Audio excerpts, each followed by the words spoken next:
Music is a dialogue. Let's join the conversation. This is The Tonic, a tone-base podcast. I'm Lowry Yankwich. Welcome.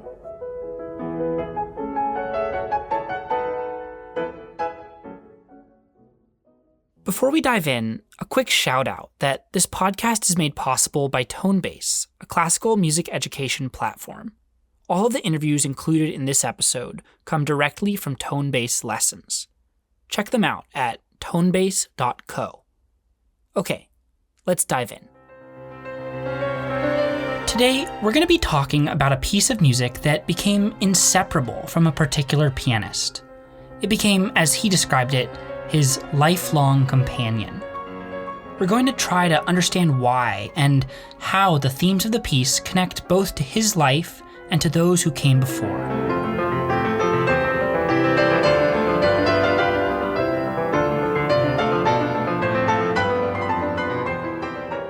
It's the winter of 1958, and a 30-year-old Leon Fleisher sits down at the piano in Cleveland's Severance Hall to record what will become a legendary performance. He's at the height of his career. Snow is swirling around outside, and surrounding him are the musicians of the mighty Cleveland Orchestra, with George Szell, its famously rigorous conductor, up at the podium. The orchestra begins to play.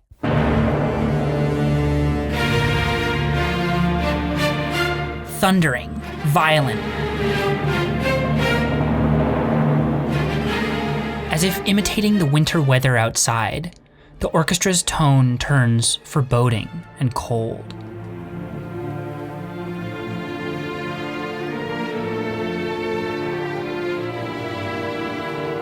The wind picks up.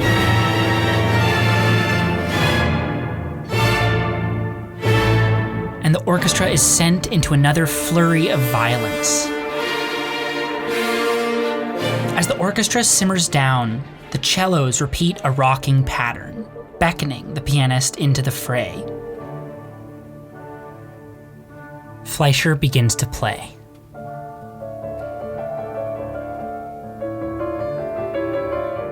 It was the living out of a dream of a lifetime. They were recording the Brahms D minor piano concerto, a piece by which Fleischer had made his name, performing it for his debut at Carnegie Hall at the age of 16. Pierre Monteur and the orchestra will be joined now by the soloist of the concert, Leon Fleischer, 16 years old. And then again to win the Queen Elizabeth competition.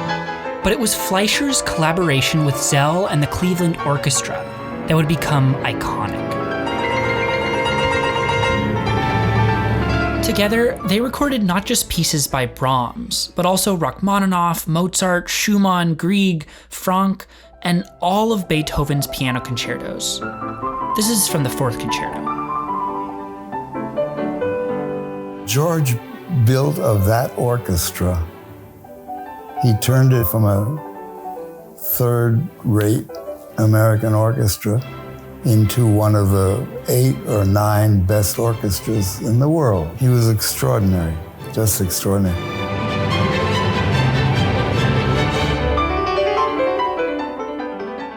When orchestras and soloists come together, they perform concertos, which offer a kind of drama that is unique.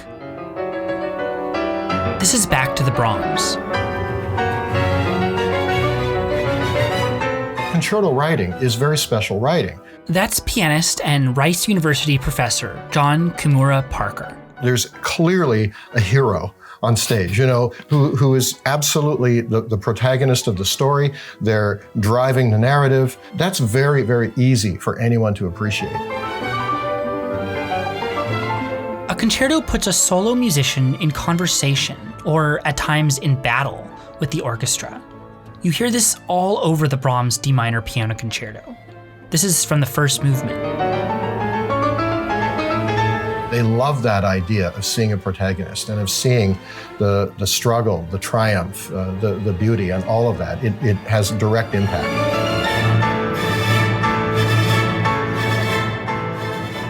Certainly struggle is a very important part of some music.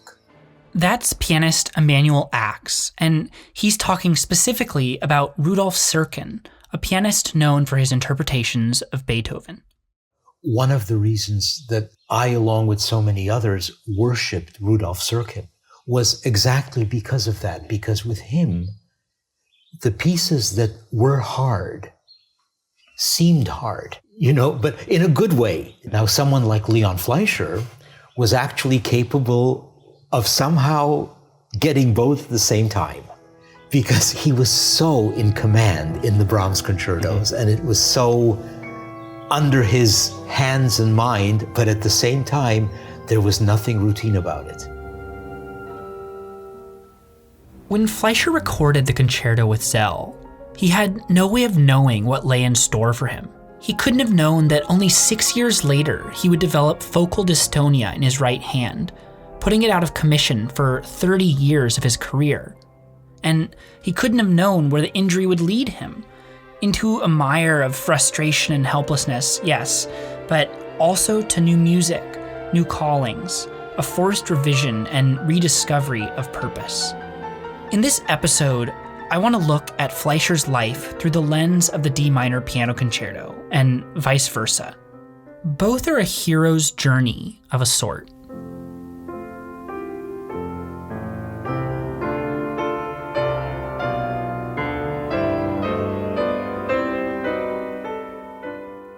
The concerto begins with Cataclysm. The horns and timpani enter first, locked to the note D. The strings enter shortly after, but seem to misperceive the mood, outlining a major chord. It's almost like the ground has split open, and there below the brightness of the strings is a dark, ominous pool of D minor. That opening was so soul-shattering, monumental. Fleischer first heard the opening as a 12-year-old boy and was transfixed. His parents got him a recording for his birthday. 78th, performed by, of all people, Schnabel and George Sell. That opening was like Thor banging on the doors of Valhalla with that timpani roll and that incredible tune. For Fleischer, the piece was an awakening. Play that for any 12-year-old kid, you'll have a revolution on your hands.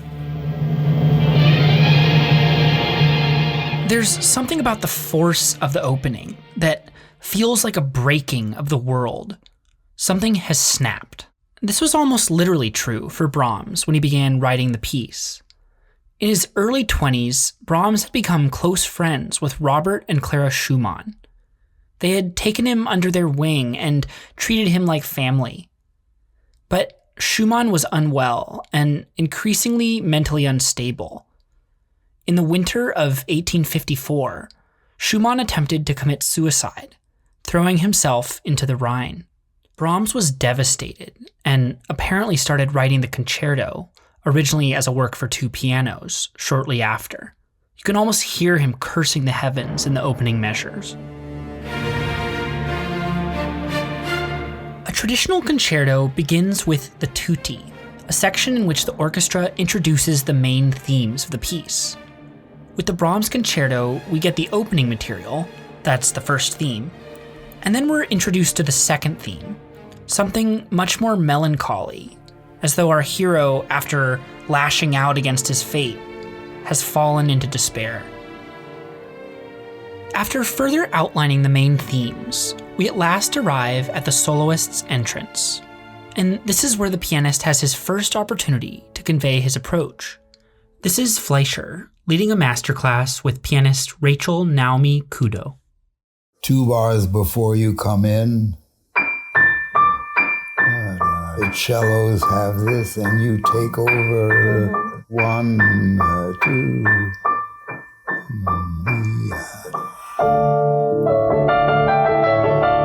Nice.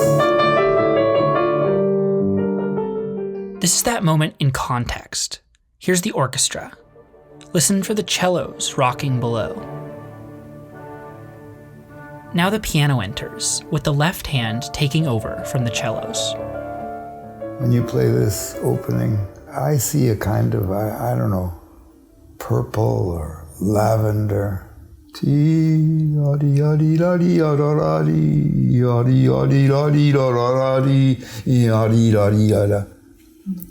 Can we do it once more?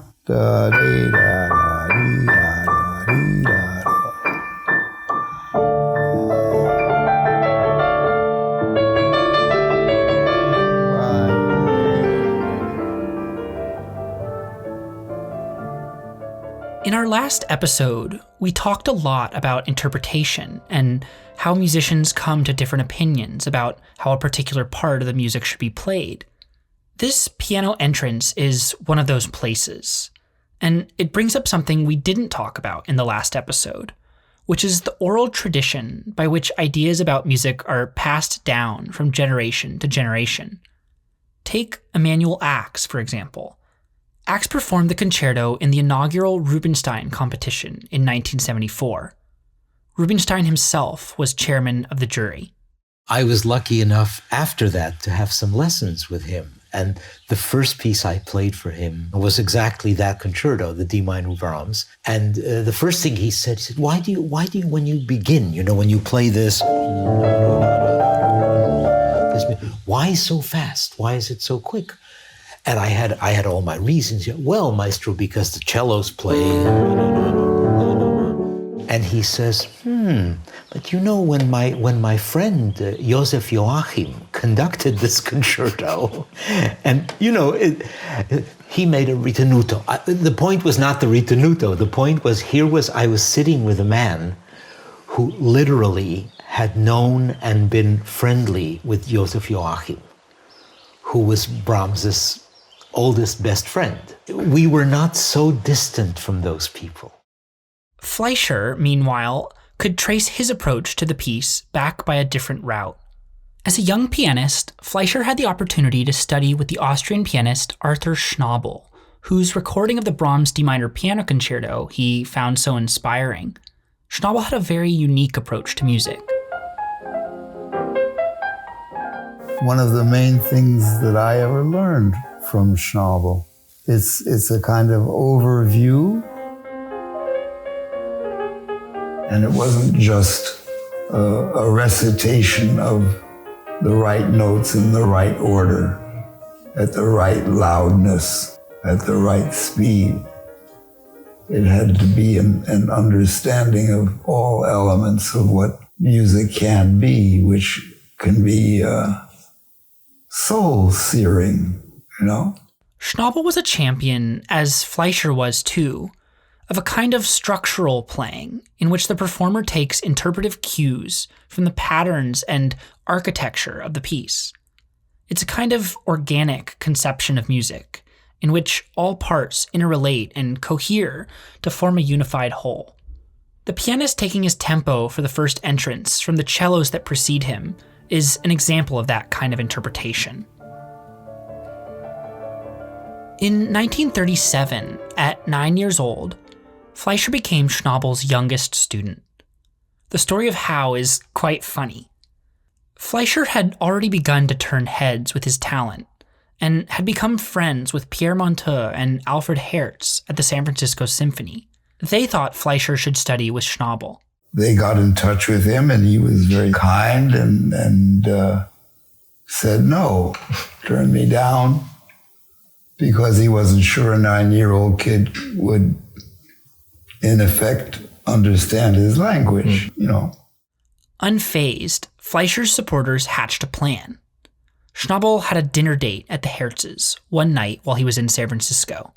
While they were having dinner in the dining room, Mrs. Hertz snuck me into the living room and sat me at the piano, so that when dinner was over and they opened the French doors from the dining room to the living room, there I was at the piano. He was trapped. I remember very clearly what I played for him. I played the cadenza to the B-flat Beethoven Concerto No. 2. It's a tough little piece.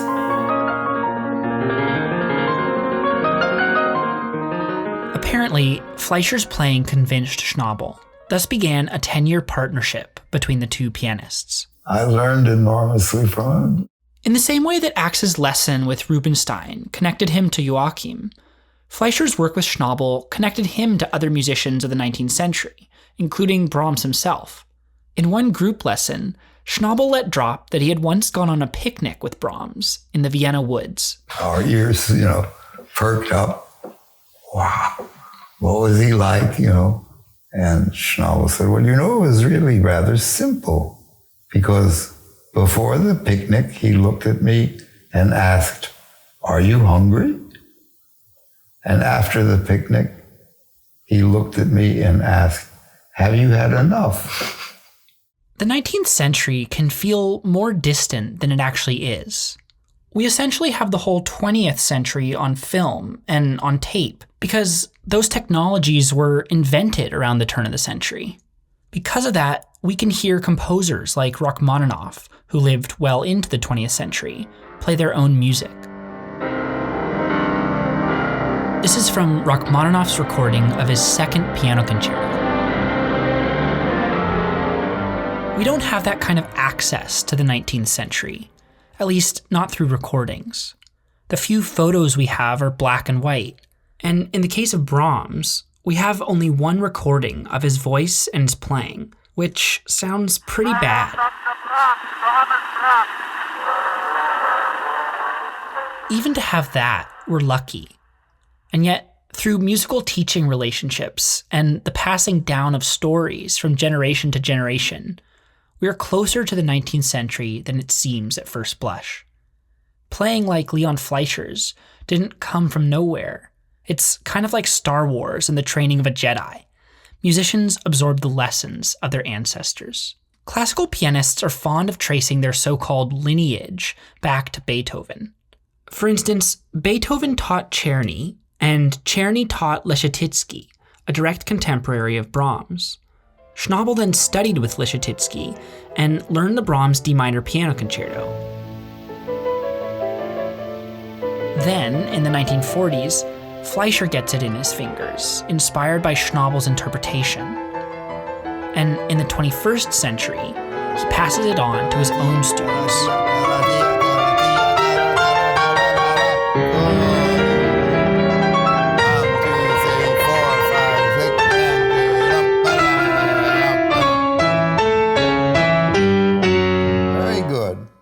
In the 1960s, when Fleischer developed the rare neurological disorder known as focal dystonia, it forced him to reckon with new physical limitations. Passages like the one you just heard from the Brahms Concerto would present particular barriers. Here's the lead up to that passage again from the first movement.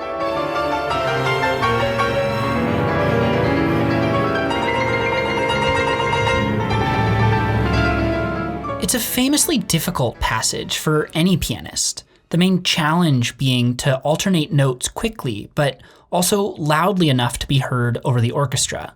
Schnabel had taught Fleischer that most physical problems, most technical difficulties, could be resolved by what he called sitting capacity.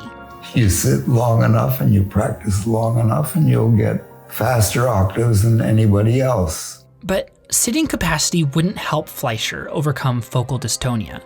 Something else was required. As the first movement of the concerto progresses beyond the tumult of its opening, the music reaches up toward the heavens. But then, led by the pianist, it settles down on a hymn-like theme.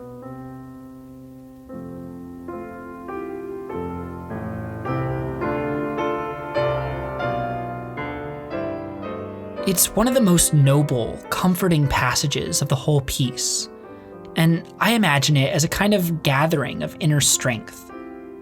It was this kind of internal strength that Fleischer had to find in himself to advance beyond his injury. Maybe he wouldn't be able to have the career he'd imagined, but what else could he do? One way in which he responded was to teach. He became a professor at the Peabody Institute in Baltimore and threw himself into that work. Here, he's working with Rachel Naomi Kudo on the hymn theme. This is the point of tension. Yeah. Then it releases from that once more. That's beautiful.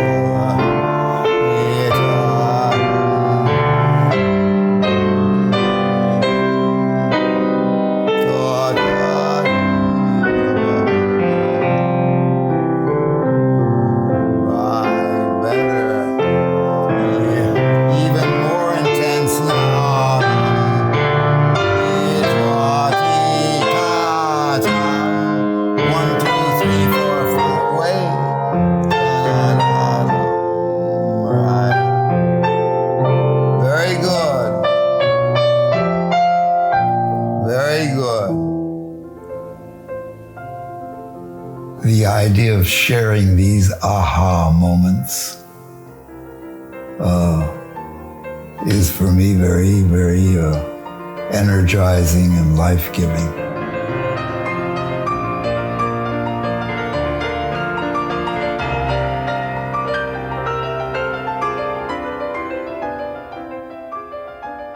Fleisher taught at Peabody for over 60 years and also took up conducting, another way of transmitting the lessons that he had internalized about music. Another way that Fleisher responded was to champion left-handed repertoire, which allowed him to begin performing again in public. As it turned out, many pieces were written for the left hand, because the right hand gets injured. Take Brahms's transcription of Bach's D minor chaconne, which Brahms wrote for Clara Schumann when she was struggling through a bout of right hand tendinitis. Well, I met it when I developed focal dystonia. Great piece. It's provided me with, it's filled up my time. I'm very grateful to it.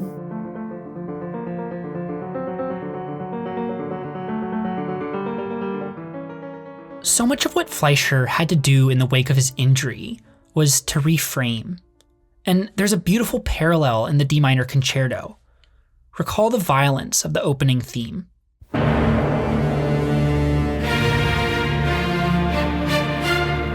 Throughout the first movement, we hear the pianist battle against the orchestra. It's all virtuosity and fireworks and youthful vigor. But then we get to the second movement, and this is how it starts. It's a kind of prayer. He wrote in Latin, "Blessed is he who comes in the name of the Lord." An unbelievable second movement.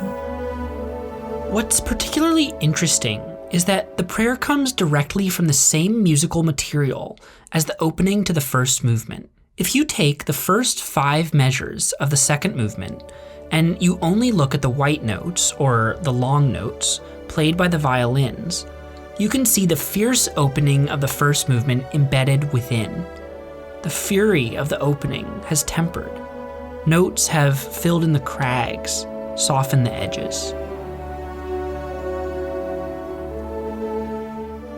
There was a silver lining for Brahms to Robert Schumann's suicide attempt. It brought him closer to Clara Schumann. In the wake of Robert's breakdown, Robert requested to be committed to an asylum, leaving Clara to oversee the household while carrying out her responsibilities as one of Europe's leading performers. Brahms stepped in to fill the void. His relationship with Clara has been the subject of endless controversy, but there's no doubt that he came to love her deeply, while still visiting Robert and treating him as a dear friend. In Brahms' words, the second movement of the concerto, which he was writing at the time, became a kind of portrait of Clara. He had found and created a refuge within the turmoil.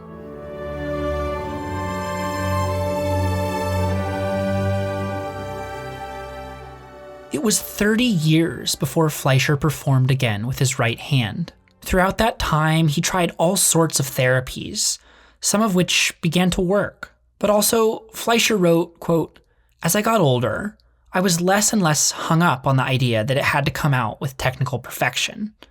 I'd lived through all the stages of grief about what had happened to my hand and what I'd lost. The final stage is acceptance. Where does one go after the emotional magnitude of the first and second movements? Brahms' answer was clear. One resorts to dance. The concerto ends with a rollicking rondo, a form in which the main theme returns over and over again, the orchestra and piano trading off.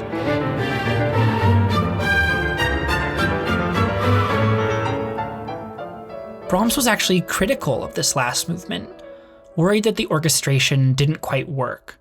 After all, it was not only his first concerto, but also his first stab at large-scale orchestral composition. It would be another 20 years before he found the resolve to complete his first symphony. But for Fleisher, the rawness of the D minor concerto is part of the appeal.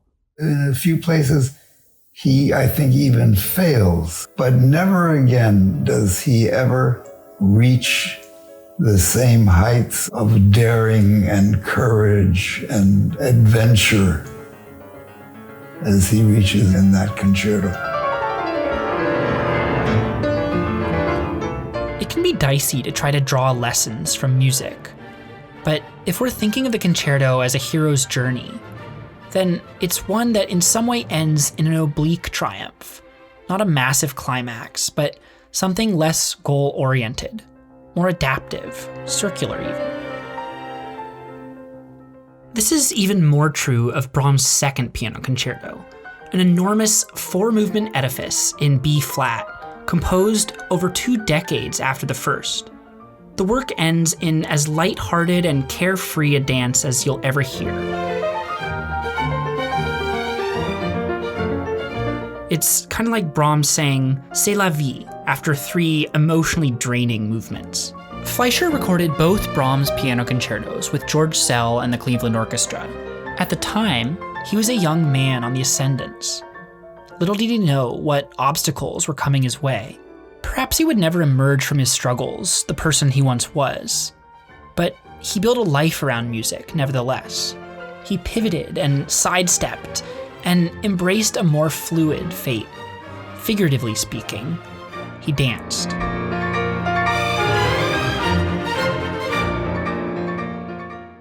I have spent my life with music, trying to plumb its immeasurable depths and reach for its untouchable heights. I've been exceedingly lucky. Fleisher passed away on August 2nd, 2020, at the age of 92. Fortunately for us, his work and vision live on through his students and, of course, through his recordings. Let's conclude with the concerto's finale. I think Brahms got a little excited when he could see the light at the end of the tunnel. In the final coda, he does give us fireworks. Eventually, Fleischer regained use of his right hand, enough to be able to play the Brahms concerto again. He may never have recaptured the total technical control he had in his younger years, but that's more than made up for in the utter catharsis that you hear in the music. This is Leon Fleischer, playing in Turin, exactly 40 years after he first recorded the concerto with Szell in 1958. He'd been through quite a journey, but made it to the other side. Thanks for listening.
In this episode, you heard excerpts from interviews with Leon Fleisher, Emmanuel Axe, John Kimura Parker, and a masterclass with Rachel Naomi Kudo.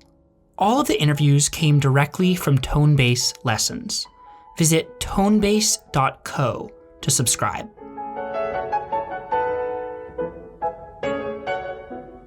In our next episode, we're going to be talking about robbery. Robbery of time, that is.